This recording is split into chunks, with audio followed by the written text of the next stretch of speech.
Il s'agit de l'avenir du territoire. Il faut faire un petit peu de prospective et puis considérer non pas les querelles de clocher et de chapelle, mais l'avenir et l'intérêt général de notre territoire. C'est dans ce sens-là que nous avions tous ensemble, avec nos collègues des 3 autres EPCI, décidé la constitution de ce syndicat mixte du Grand Saumurois, qui, on peut le dire aujourd'hui, était quand même dans notre esprit, en tout cas dans l'esprit d'un certain nombre de ceux qui étaient les promoteurs de ce projet, qui était une préfiguration de ce qu'on espérait ultérieurement pour ce territoire. Tu as dit, Monsieur le Président, ce n'est pas à l'État de décider, c'est aux élus.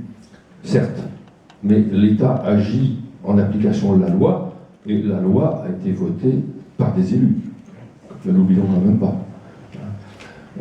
Et puis je terminerai en disant, il s'agit effectivement de l'avenir de notre territoire.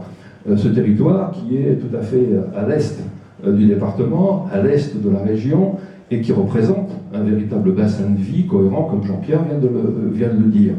Et dans mon esprit, évidemment, ce bassin de vie inclut évidemment le Longuéen. Bien entendu, nous ne sommes là que pour donner aujourd'hui un avis. Nous ne décidons pas, nous donnons un avis, c'est la CDCI qui décidera au vu des différents avis qui seront donnés. Mais enfin, encore une fois, pensons qu'il s'agit de l'avenir de notre territoire. Or, faisons un peu de prospective.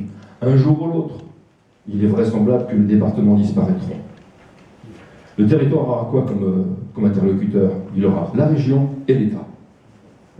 Et si nous n'avons pas une masse critique suffisamment importante et un territoire suffisamment cohérent, eh bien on aura du mal à s'exprimer et du mal à se faire entendre. Donc, pensons à tout cela. Merci.